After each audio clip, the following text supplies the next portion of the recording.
Okay, welcome everybody. We're so excited to see you and start our book study on Inquiry Mindset Questions Edition. This is a hardy book, you guys. We are taking on a big task here. I was like, wow, this is like so full, chock full of amazingness. I'm really, really excited about this. And Penelope, you are an amazing rock star facilitating this with us and sharing your conversation with Trevor himself. So Trevor's really involved in this. He and Penelope recorded a conversation answering some burning questions that teachers around the world always ask him. And so what we're going to do is we're going to share that about halfway through the book study. Okay. And then at the end of that message, Trevor asks us to share our learning with him. So throughout the month, what we're going to encourage you to do is try out the different questioning routines that we're going to put into the group and discuss during these weekly calls. And then you guys will get to submit pictures and documentation. And then we're going to share all of that in a celebration at the end of the month. And we're going to give it all to Trevor. And who knows what he might choose to do with it, right? Like it's really exciting. He really wants to see teachers like you, educators like you, using the book in the real world. And it's pretty cool, like opportunity and possibility, I think, because I think we're going to be able to blow them away with what we're learning together in this book and share with him. So that's kind of the layout. So each Wednesday for the next 4 Wednesdays, we'll get on Zoom at this time. I'm sorry it's so late for so many of you. Yeah, I'm very Penelope will be sorry teaching too. during the day, so this is the time that she needs to do it. And I will always get those replays up as soon Mm. as possible. So when you guys wake up the next day or whatever, you can watch them. And then there's going to be interactive posts in the community throughout where we converse, we juggle with ideas, we try them out in our classrooms and share our work with each other and learn together. Okay, so Mm. that's how this book club is going to work. I'm really excited about it. Penelope and I like made this up. We're Yeah, like, let's do it this way. Let's just try it. I love to innovate, if you know me. I love to do things yeah. differently. And because I find joy in it, to be honest with you, and so much learning and fun and relationships. All the people I meet like you, it's just phenomenal. Penelope and I did not know each other, what, No, 6 months ago? 6 months, yeah. And here we are like hosting a book club together. So, and I know Christy's in the Teachers Need Teachers magazine. She's been in both issues. So there's a lot of opportunity for learning and collaboration and just like elevating each other together. That's what this is all about. And this month we're going to focus on questioning routines. Okay, No. so Penelope Penny, I'm going to hand it off to you to get us kicked off. Okay. Okay, basically, I more or less see that all of you have the book, and as Cyril said, it's a thick one. I was working on it for the whole summer, so I understand that 1 month it's going to be like really comprised and short, and then as she said, we can interact in the group and post pictures and our experience and our adaptations.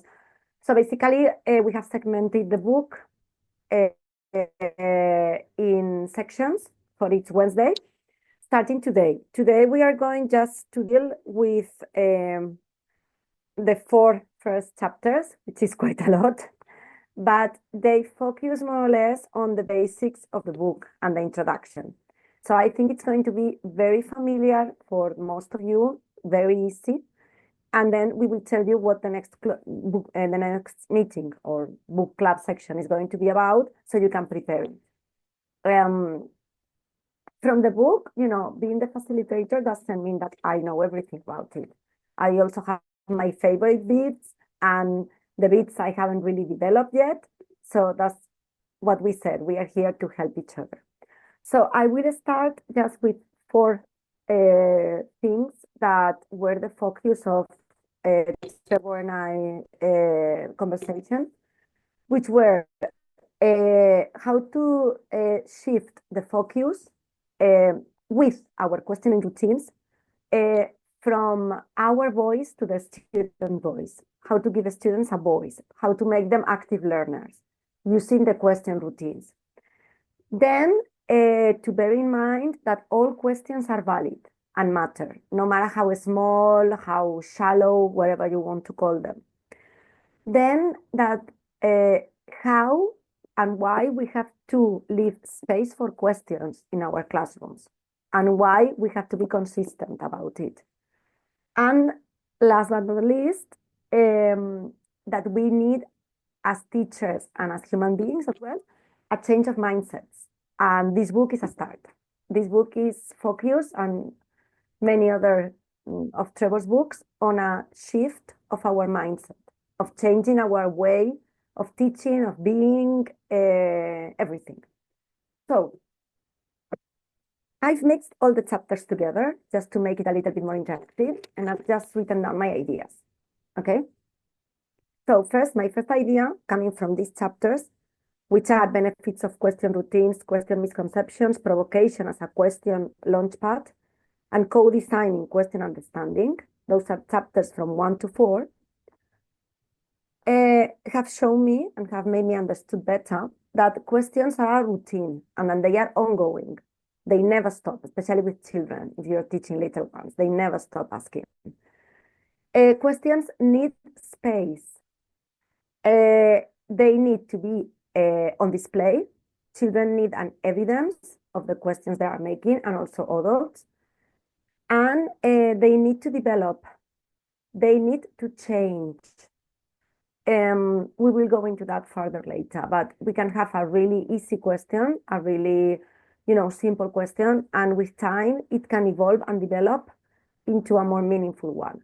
So that's why at the beginning I said that on my 4 yellow post-its, one of them said all questions are valid, because that's something I want to keep in mind. Those 4 post-its were like my bullet points for Trevor.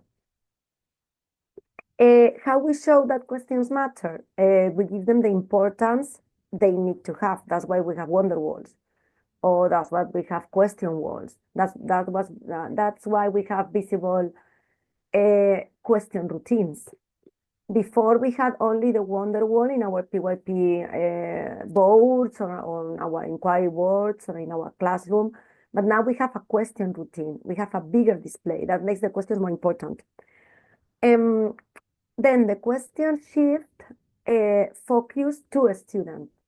That means that the teacher is not the one that makes the questions. The students make the questions, which is one of the question misconceptions.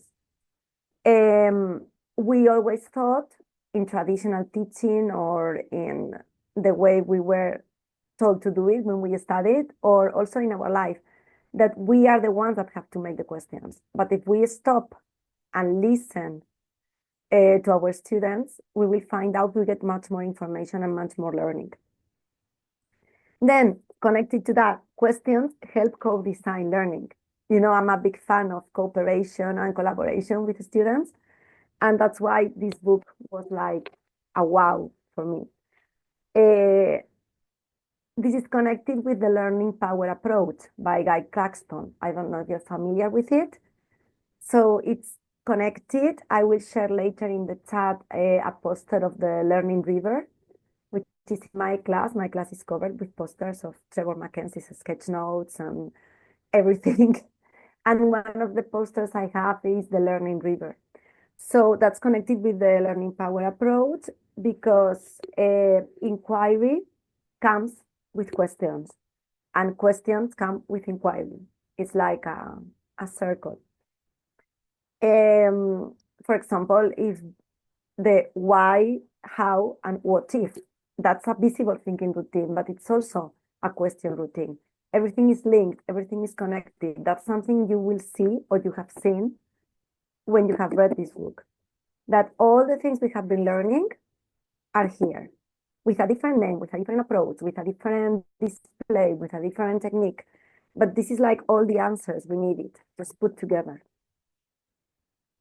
Also, something very important that some teachers don't understand, especially if they come from a traditional approach, is that there are not bad questions. Question routines are there to build question competence. Sadly enough, we have a generation of children, teenagers, and also us that are not used anymore to think by ourselves. And this is something very strong, to point out, but those are my thoughts. We are given all the information. Children are given all the things they need. So they don't need to question anymore. We don't need to question anymore. We don't know something, we look in Google. We no longer think by ourselves. We want to write something, we go to Chat GPT or something like that. I hate it. I never use it. I'm not gonna use it. Lord. So question routines build question competence, as I said, and we have to train a student.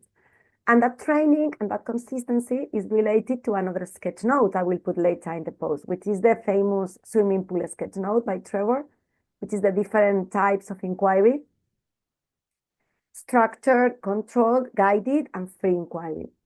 And this, don't say that. Don't say that you love to ask ChatGPT questions. No. No.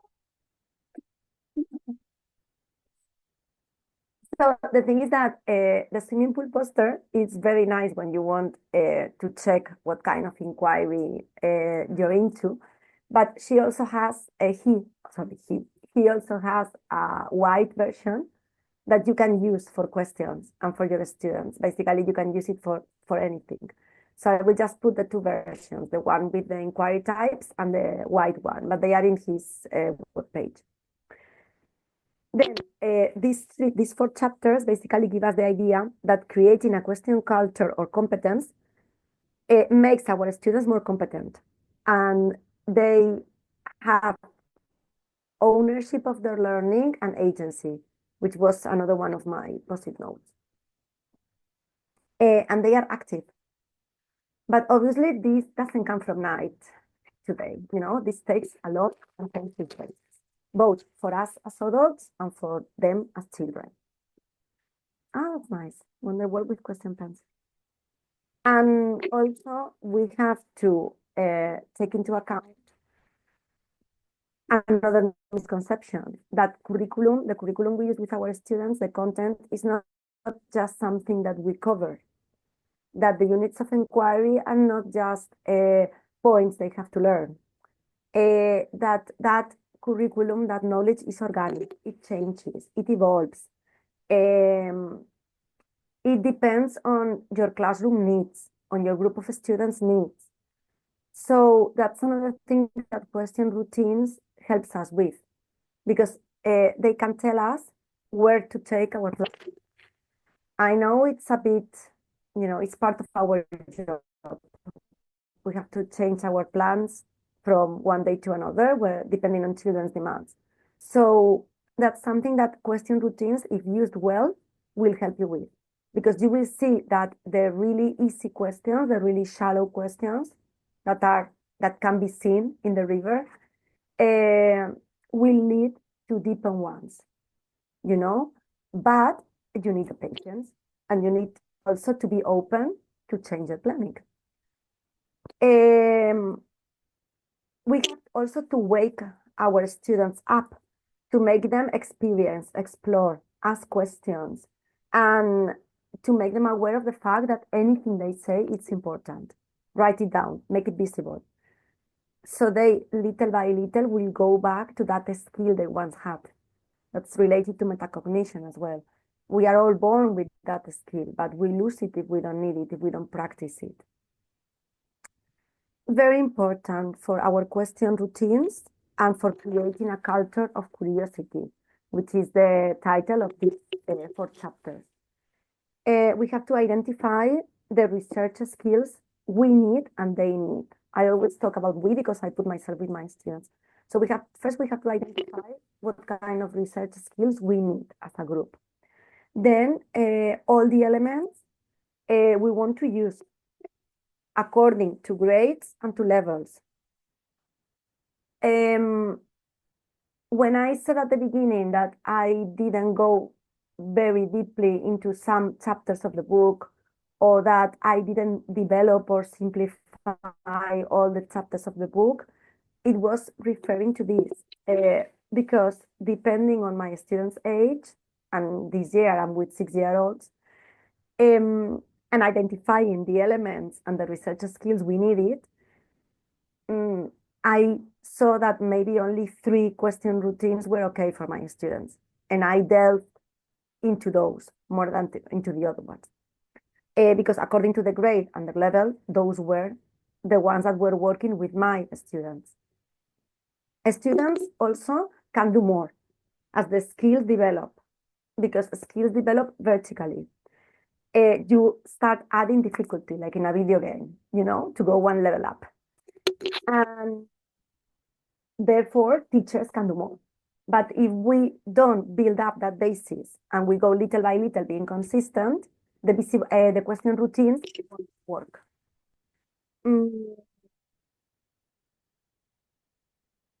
I was saying visible thinking routines because I was thinking that I do this also with visible thinking routines. I simplify everything for my students, and then I start adding difficulty or new ones as they go. I don't know, as they go with the flow, I would say, as they get adapted to me and to the way I work and to what I demand from them. But also I need to adapt it to bilingual settings. And this is something very good in this book because you have experiences from different teachers, and some of these teachers are in bilingual settings. So if you have read the book, Trevor gives, realia, real pictures, real experiences from different teachers. He does that in all his books. But it's very useful because in my case, teaching bilingual children or that are not native speakers, for me, it's essential to have this type of. Then, inquiry is how we show up in the classroom.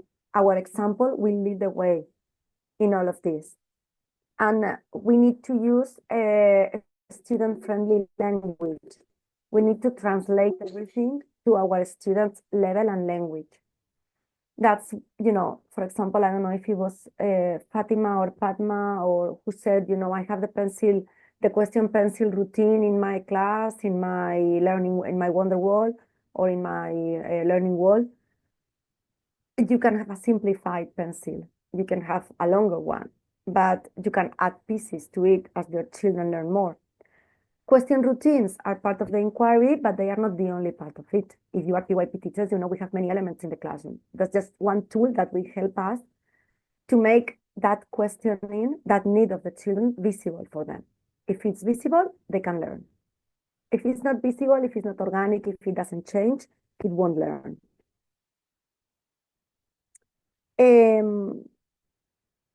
Food for thought for me in these 4 chapters is what I was saying at the beginning, that we need a change of mindset, and the book will be a change in our mindset and an opportunity to try and do new things. Questions can be connected to the curriculum, as is pointed out in chapter 2, but it can also be not connected. If a question is not connected, but we can see a little power in that question that will help us later, we will put it in the question routine. If we can find the connection, if we think it's useful, because we said that the curriculum is changeable and it's organic. So let's be open-minded with that. That's why I set this up, big change of mindset, because you always, especially at the beginning, you always have to say yes to all the questions. Even though if it's a simple question, that once they make it, they know the answer. Because that's something that Trevor says in the book. They make the question, they know the answer. It's a super simple question, but it's there, up, you pin it. Then, very important, I know you all have it, the space for questions, and to be able to distinguish into closed questions and open questions. Closed questions are the easy ones that already have an answer, and open questions are the ones that will need a little bit more work. For that, you have the inverted pyramid question routine that we will see. You have many of them, and you can use that. I've made my inverted pyramid with animals, and depending on how difficult the question is, it's one animal or another. For example, the elephant ones are the super difficult ones. The cat ones are the so-so ones, as my students say, and the mouse ones are the really close questions, the really easy ones. but because for mine, as they are small, animals are more attractive and they find a connection with that. Um, apart from that, and what we said about the questioning skills, we don't need to answer all the questions. It's something that is said also in chapter 2, question misconceptions. We feel as teachers that all questions have to be answered.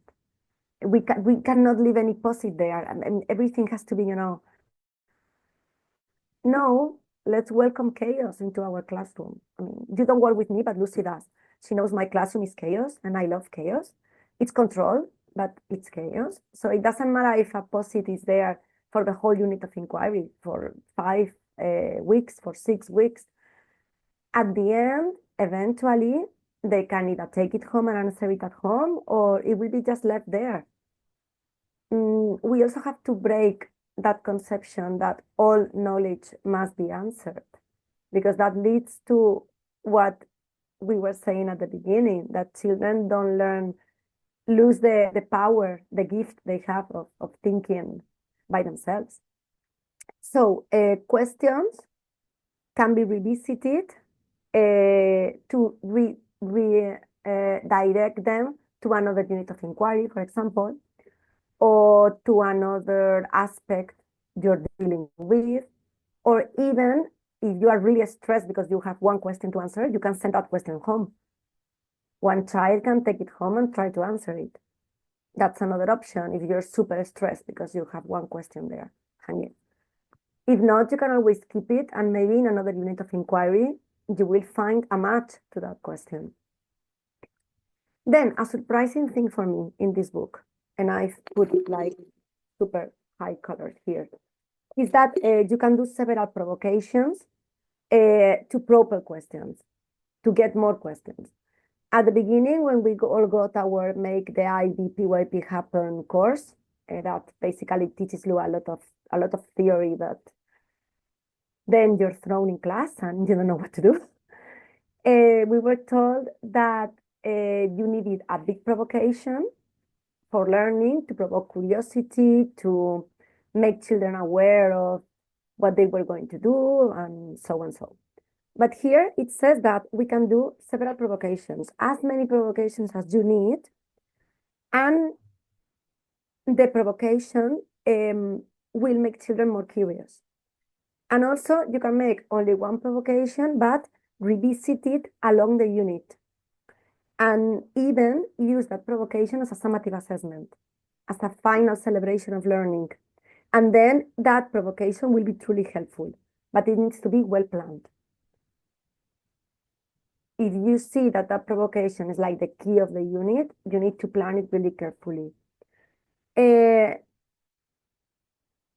What can you also do? You can try to retrain students to make questions and redirect the students to make questions. Like start the question, but then make them finish it. Or throw one question and then try to direct them to make more. You can do anything you need or anything that comes to your mind. You have several examples in the book, but you need to create a culture of curiosity and to make children as excited as they could, and make them feel listened, important, loved, because then it will work. That's why, Trevor said that there are no questions that are unimportant, because if you don't write down one of the questions, you're not making that child feel listened or important or loved, and he won't make any more questions.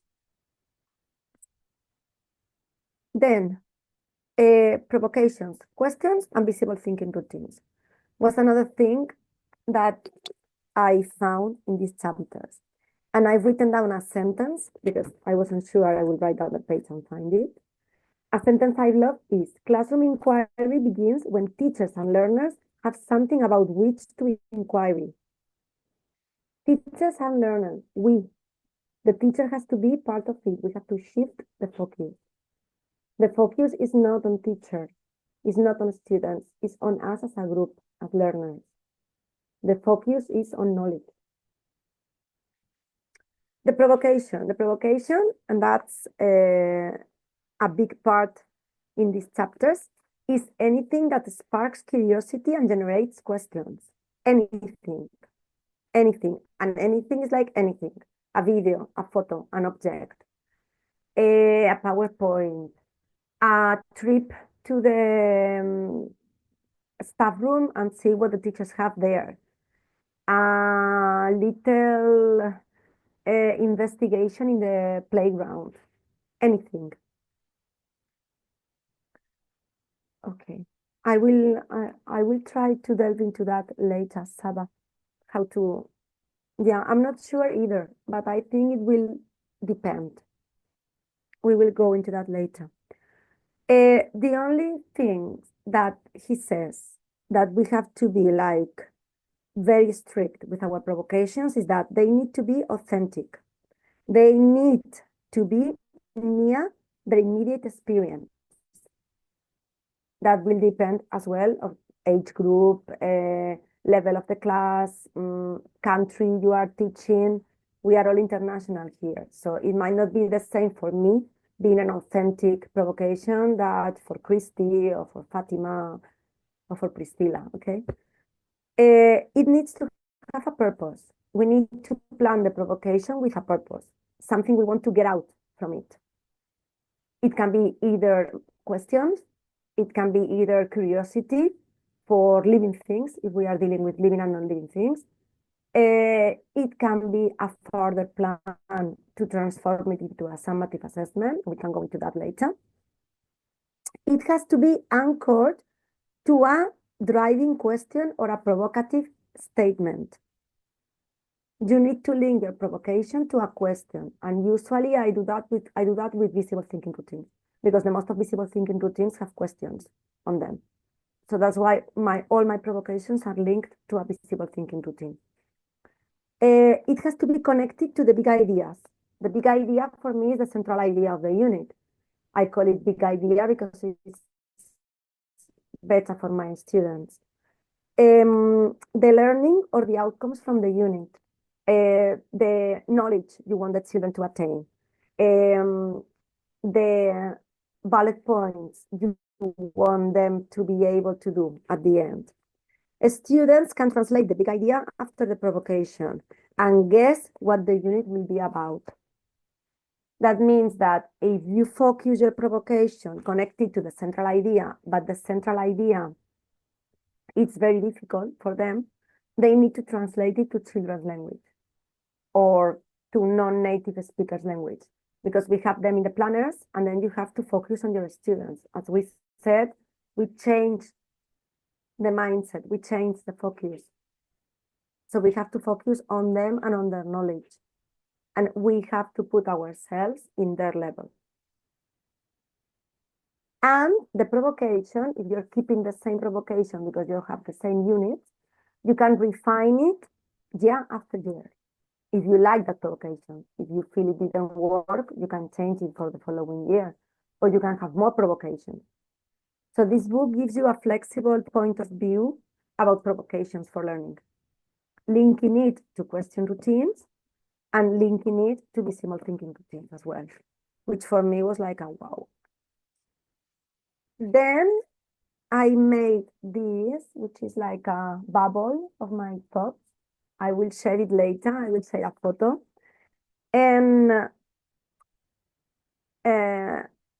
this bubble answers the question, why creating a culture of questions and curiosity? Why do we have to create a culture of questions and curiosity?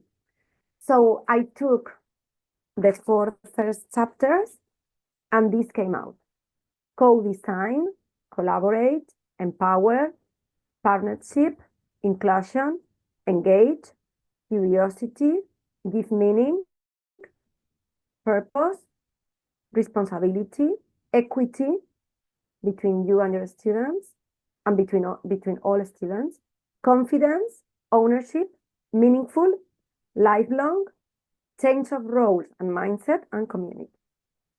This was like my big bubble of thoughts. I will share a photo. and it's all with bright colors because I'm quite a colorful person. And also the balance of questions between closed and open questions, which was something that as a teacher, I have to recognize I wasn't doing very well. I was rejecting the simple questions. I was rejecting the closed questions of my students a couple of years ago. And that was something that I shouldn't have done because the really shy ones or the ones that don't have the level or don't have the practice or have lost the skill get demotivated.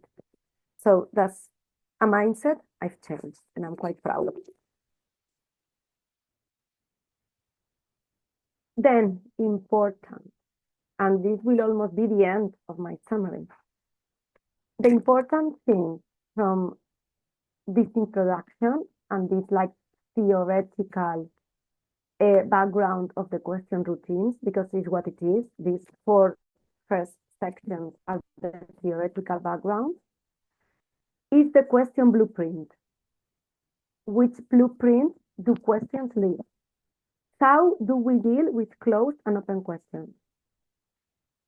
How can we link questions to a skill, to work on them?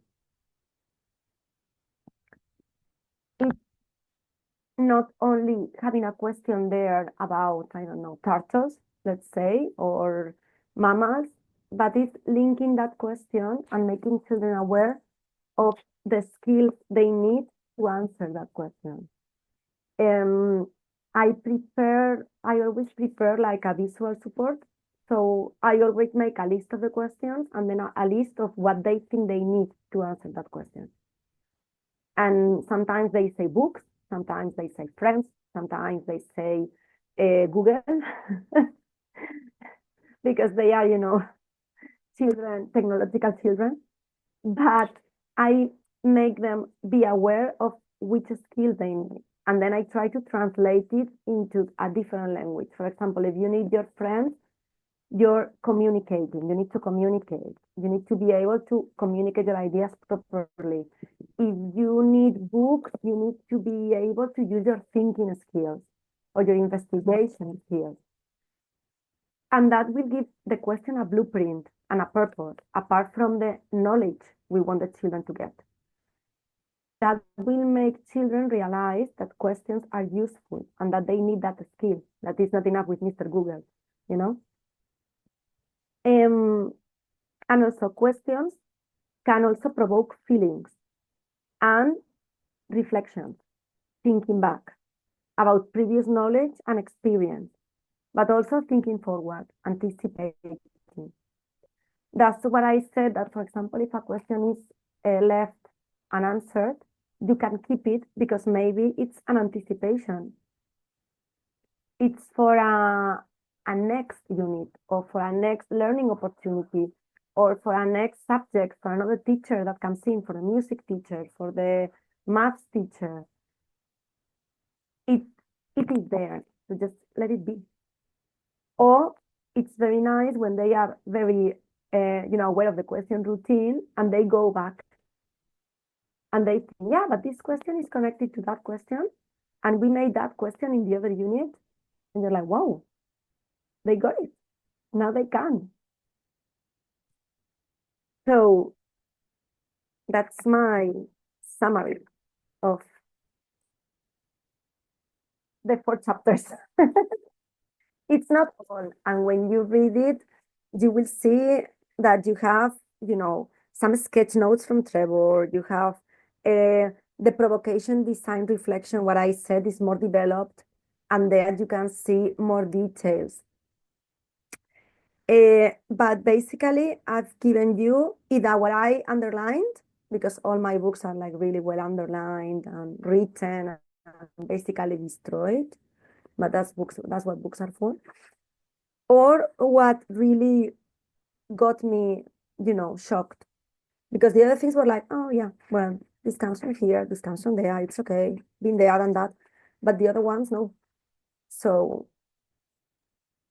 yeah, I think this is it. Amazing. Thank you, Penny. Wow, my mind is blown. Should we have a conversation now? You shared so much with us. I think so. I saw everyone, including myself, taking I think notes as fast as we could. Yeah, I saw some things, but to be honest, I just, I was aware of the timing and of some of the tired faces in the Yeah. people. So I was like, okay, I'm not going to spend, a long time No, that uh, was perfect. That was doing this. so perfect. So, should we just share what we're thinking, what we're wondering, what we're taking away? Let's just have a little conversation about the section one that Yes, please. Penelope I'm just. going to post, I'm going to post those three pictures I told you. Well, those three sketches because it's sketches. Okay. And later in the page, I will post my thinking bubble with all my words. Amazing. So we will capture that in the group and then we can comment and kind of do some learning from there as well. Um, Yeah, yeah, yeah. that will be perfect. I can't wait to see your Yeah, like bubble about the why of culture. Why build a culture of curiosity? Yes. I'm like, yes, the why of that is so powerful. I can't wait to see it in person. the thing that it seems really, really, simple, but then you start, you know, looking at all the information it has, and oof, I it's too think, much. As you yeah, said, it's a huge there's a book. It's lot in there. We could do this for months and months, but I think it's gonna be cool to like compact it and take away yeah. by you helping us simplify and synthesize, right? That's gonna help us target in and actually like take away some things and try some things in here. So feel free to unmute and Basically, today was the boring day. Today was a theory. So. yeah, oh thank you for sharing the visuals in the chat there. And we'll put that into the group too. Does anyone want to unmute and say something? You know Yeah. that thinking routine? Say something. Anyone know that one? You just basically say something. You ask a question, you say an aha.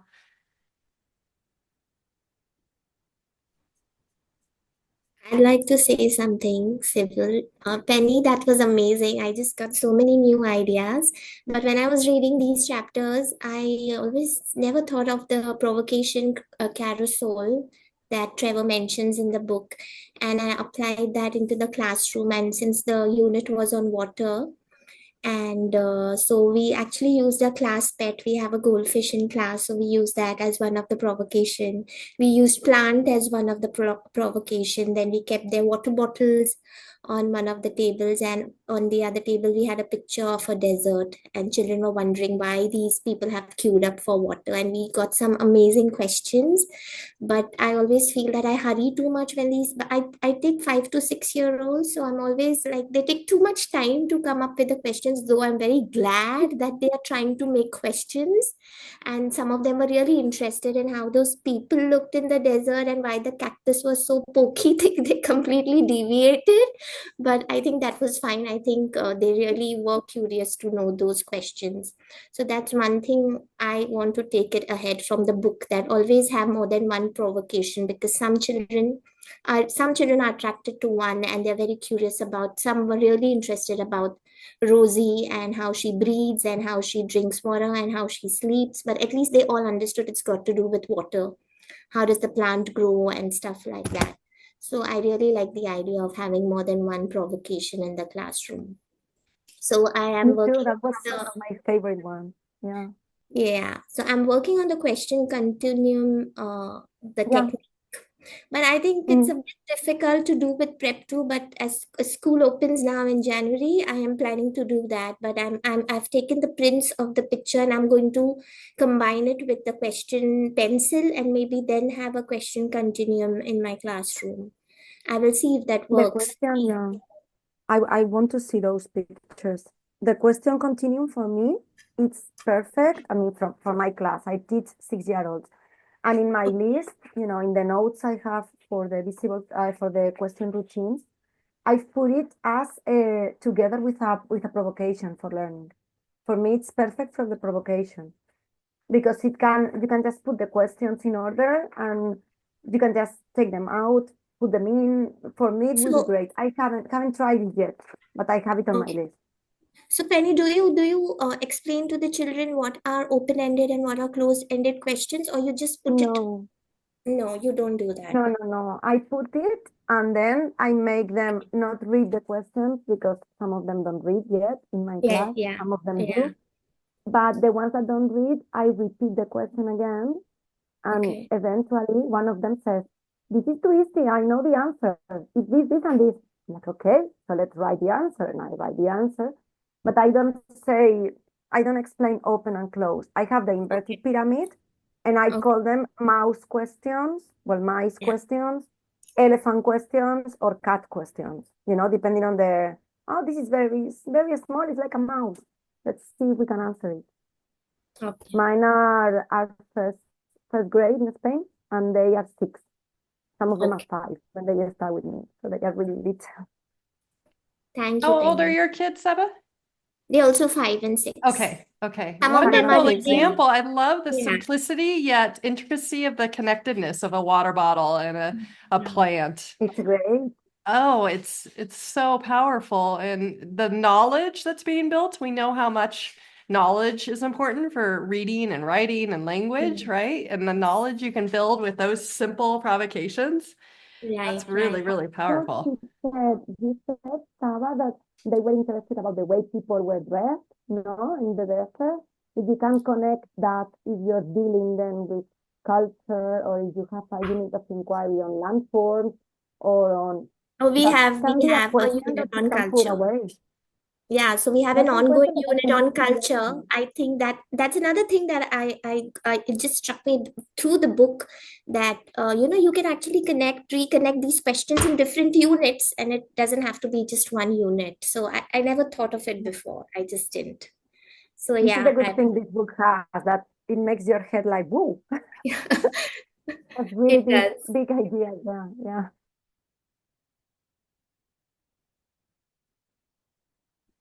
Anyone else want to unmute and say something? That was wonderful. I was just writing reconnect through a variety of through across units. I love, love, love that. It's Mm, great when you see the connections and when they see the connections. Yeah, I wanted to mention that I like the fact that we can connect the questions with the skills. In my case, I'm not working directly with children right now. As a mentor for the exhibition, I work in a PYP school. I am, but I have my work is more connected, or I'm working with teachers. So my approach, I was thinking about doing all this, but with my teachers, modeling the question routine with them, so they can get used to it, so they can take it to class, because I work with around like 70 teachers. So it's quite a big group, and some of them are already using the question routine, but it's also, helping them change that mindset of, the traditional teaching, because we are from a part from Ecuador where that is still, a big challenge for us. So I think that I like to, more than model this with children, I like to do it with teachers first to see how they can take it into the classroom. So Yes, that is a fabulous, fabulous idea. Everything we do with kids, we should be doing with teachers, right? And then they get to feel it and experience it, and then they can better implement faster too, right? exactly. If you want acceleration for your teachers' learning, that's the way to do it, right? Model it, do it. Do the exact same thing with teachers that they're going to go do with their students in a content area or in an inquiry unit or whatever the thing may be. Amazing. That's so great. I love I that, can Priscilla. recommend. I also work with, sorry, Penny. No, I was gonna say, Priscilla, I also work with teachers. I'm an instructional coach. And when we come back from the break, we'll be doing some unpacking of our next unit that will start in January. And I'm really thinking about the questioning routines and which one would be good to start off kind of that unpacking, asking maybe using the question pencil to ask questions about the unit that we're going to unpack. I'm not sure if that's the best one. I haven't read all of them yet, and we've are doing like 2 or 3 in our classes now in a particular grade level that they've started diving into this book. So I'm like, do I do one they're already doing so they can see the power of it for themselves, or do I do a new one so they can like expand? Yeah, that was my thought. There was something else, but I forgot. I'll come back to it. Okay, that's such a good question though, Christy. I don't think there's a wrong answer there. It's like do one and then they can maybe quickly, easily do it with their students, or they could also chime in of I already tried that yesterday and this is what's happening, which could be really powerful, right? But if you also expose them to another one, you're going to get that motivation possibly. You're going to get some teachers that are going to be like, oh, I can go do that one that are in a different grade level and don't know anything about the book study in fourth grade or whatever it might be, right? That's very cool. Very cool. And I think I some of them are think, doing it because we've been talking about it and it just hasn't really because they've only done it once. It hasn't connected to them like the power of it and where it could go yet. So I think even doing like the questioning pencil that they have been doing, but in this different context of unpacking the unit, I think it'll be like, oh, I see. I get it. Yep. Because that's what I we think want that for kids and teachers, adults to do is transfer concepts and processes yeah. between Yeah. concepts and processes and content. Yep. Penny, were you going to say something? Yeah, the content of the question routine and the question pencil obviously is a win-win from all of them. I mean, it's one of my favorite ones. But maybe for unpacking a unit, the question hexagon could be great for teachers because maybe they have done hexagonal thinking and they are used to it and they can Did you make say like a that simple routine again? I pattern. didn't. It Yeah. wasn't clear which routine you said. Question hexagon. It's number 8. Question hexagon. It's connected to hexagonal thinking. Question and maybe, hexagon? yeah, question Okay, question hexagon. hexagon. Sorry. I said it like a Spanish one. I'm sorry, it's the 1st of January. I went out yesterday. It was New Year's. I'm very functional, but You're amazing to be here with us after a fun night out in Spain, I bet. now after having been talking, I can say it. I came back home at 4 o'clock in the morning. So I think I'm doing quite good. I'm doing quite well for that. It's like, I know it's late for some of you, but I'm an old lady. I shouldn't be out that long, but it was New Year's. So, but the hexagon one could be great for teachers. I can just see it. It comes to my mind, but any of the other ones will be okay as well. Or question buddies, which is number 10, because they can do it in pairs or in groups, and you can mix different levels. So teachers are not with the same team they are usually. You can put, for example, infant teachers with secondary teachers, primary with lower secondary, things like that. So you will see new ideas coming. I don't know, but when we go further into the routines, you can pick yours. I have my favorites. But I used to do question hexagons. I just looked it up in the book. It's 263, page 263. I used to do that with teachers all the time when I was an instructional coach in Shanghai. Like I looked at that, I was like, oh my God, this is the best because you're basically connecting sides of hexagons, which is awesome with teachers and with students. But yes, thank you for recommending those, Penny. That's awesome. That's great. Yeah, it's like you want to get to all of them. So all the routines as fast as we can, but we'll get there. And I think that what I did, we have a space in our school that we have it for meetings with teachers. So I put for example, the question routine, I made it visible for them as well. So like the learning wall could be there now, this new question routine that we can try, it will be great. So we can also practice with different ones. And that way it's visible so they can see it there and it sparks their interest, It's like, so the wonder wall, the question routine shouldn't just be for the classrooms, but I think maybe for the spaces where you meet with the teachers, to find some inspiration like every day. yeah. Yeah, it would be amazing to do it on a wall or a whiteboard surface, a vertical surface if you can, and leave their hexagons there, like even if you taped them or something. Mhm. Yeah, that's what I was thinking. Yeah, very cool. Very cool. So, Penny, what provocations are we going to chapters, question routines are we going to work on in the next If week, I'm or how are we going to do into this? What are you They thinking? can, it's going to be pretty tight and there's lots of information. So for next Wednesday, we have, I'm checking, yeah, for next Wednesday, which is January the 8th, we have chapters 5, 6, 7, and 8, because we want to do this in a month. Okay, And so that's that's, 4 routines.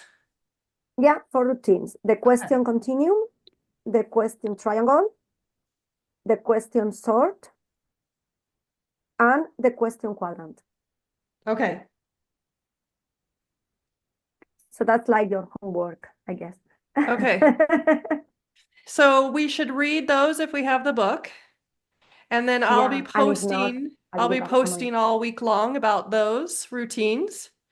And you guys, if you try them out, you can post, pictures. If you're trying out a different routine, if you're doing the, hexagon, that's not till chapter 12, post that too. Like we'll get there, but we'll just kind of structure it that way, like each week, just kind of moving down for a couple more routines, if that works for you guys. And then that's where the engagement will be in the community. But like I said, I'll also post different things like say, give us a picture of your wonder wall, or try to just get things out of you. And if you have ideas and inspiration that you want to just post, then that can, but like the conversation we had today was really powerful. And thank you for sharing ideas and questions, because that's what we're going to kind of continue in the group as we go between the weeks. And also next sessions, as they are about the question routines, they will be more practical. Today is basically been me summarizing the chapters, but the next session, I hope we can all give our vision of all the question routines for that day. Okay, so Penny, to clarify, because I might have misunderstood, should I be posting these 4 question routines through this week, and then next Wednesday you'll kind of summarize and we'll talk about it and share anything we did? Okay, wanted to make sure I Especially had for that right. people, no, especially for people who don't have the book. Like Yeah. today, I summarize all those Yep. chapters. Next week, for people who don't have the book, I will just try to make a couple of pictures maybe and summarize the basics of each routine. Okay, And then perfect. we can get into some discussion. Okay. Sounds great. Does anybody have any questions? I know it's late for all of Fatima you. wants the points and the thinking bubble. I will share you can share the points for next week. The visible thinking routines the question thinking routines for next week. Yes. And I will send you a photo of my bubble, picture of my bubble. Perfect. Yeah, that sounds great. And you'll post the summary and your Trevor's visuals and everything too. Yeah, everything. Perfect. Yay, Lucy managed to get it on Kindle an hour before joining. Awesome. Hi, Lucy. Good thing for ebooks, right? With the international audience, it's like they're absolutely necessary at times. But I'm like you, Penny. I like to draw and tab the corners. All the books I have, the ones from Trevor, the ones from Jessica, are completely, destroyed. Yeah. Well worn and well read. So. Oh my gosh, thanks, Lucy. I've never seen lastminute.com. Really? You get books and stuff on Last Minute? I'll have to check that out. No, me. I'm lastminute.com. Oh, I see. I was like, I've never seen that website. No, it was me. Oh, that's funny. Oh my God. I was saying it's my first ever ebook. Oh. I prefer proper books. But Yeah. I was like, oh my God, I'm joining this in an hour. I'm going to quickly scan through. I have to say that Lucy is being very shy, but she's a story writer. She's published her first book. Ah, congratulations. A book for children. Yeah, and she's a great expert on storytelling.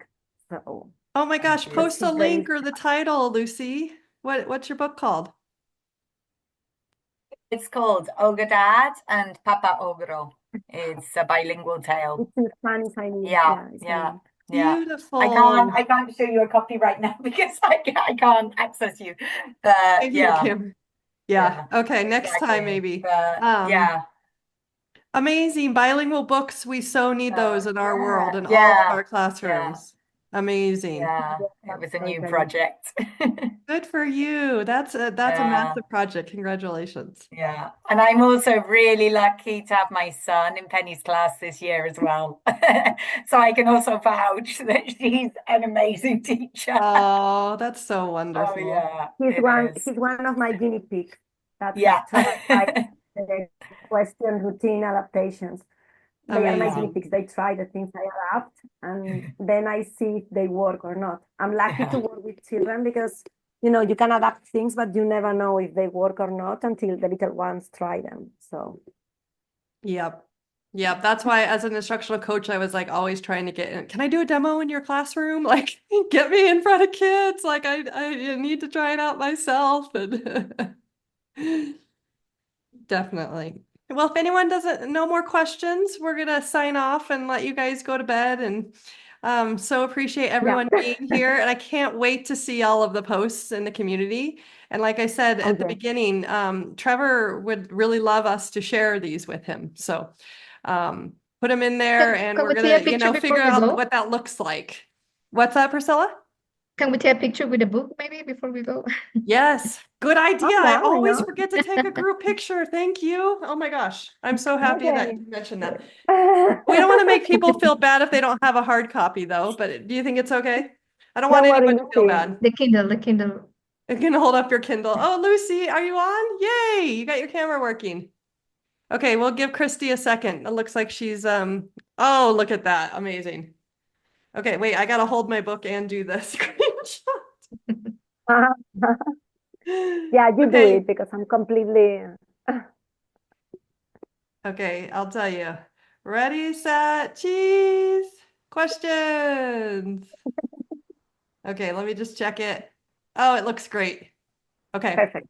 thank Yeah, you. I didn't get on the photo. It's so annoying. Oh, Lucy. Oh yeah, never mind. I'm always Yes, you were there, playing with Lucy. technology. Oh yeah.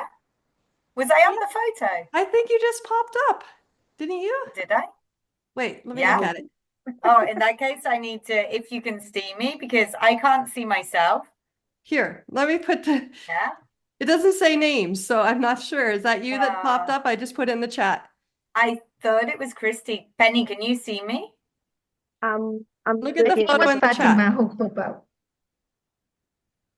Oh, I cannot Because find the chat now. I actually managed to have a whole Zoom chat as well, and I couldn't see myself, but everyone could see me. Oh And my, I was like, Oh, whoops. perfect. So yeah. is Yeah. that you there in the Yeah. picture with the San Francisco Bay Bridge behind you or the Golden Gate Bridge behind you? No, that's me, Fatima. No. Yeah. Oh, okay. No, that's I not think it Lucy. might be someone else. Okay. Do we Yeah. want to do it again? Can you get on now or no? Yeah. I really don't think so. I mean, Okay. Okay. is it No, working? you've never been. No, Oh, you're always been. no. No, you're black. I see don't know now. how. Yeah. So Yeah. sorry. Okay. No So, worries yeah. at all. I could always leave the call as well, and that way you could then take the photo with everyone. No. Is I that got No, what yeah. we got. It's totally Yeah. fine. Okay. Yeah, no So worries. sorry. It's such a Okay, you shame. guys, we're gonna sign Yeah. off. Thank Yay, you so thanks much. a lot. Bye, Have a good everybody. night. Thank you. Bye. Bye. Oh, you. Christy has Thank you. Oh, hearts I love going that. up. Thank you, Aw. Penny. I Thank you, know. Sibu, Christy, I don't know if I Thank can do you. that, but I'm David, trying to send them. Lucy. Yay, bye. Nice to meet you all. Bye. Bye. I don't know how to Thank make the hearts you. go up like that. Yeah, I don't no, know either. I'm trying. no, I You know. react. I think Oh, react. I got it. I got Oh, it. wow. Now I have the heart. Go to react and then hit the heart. No. Oh. Oh, we've got birds, Christy. Is that what you have going on? Oh, lovely. All kinds of things. Oh my gosh. Oh, wow, And I don't forget. spaceships. Oh, brilliant. We are terrible. We still have energy for this. Amazing. Oh, I'm just Yeah. going straight to bed. Let me tell you. Oh, No, I'm thank joking. you. Yeah. Thank you guys so Thank Thank you, you. much. everybody. Thanks a lot. Bye. Bye. Bye. Thank you.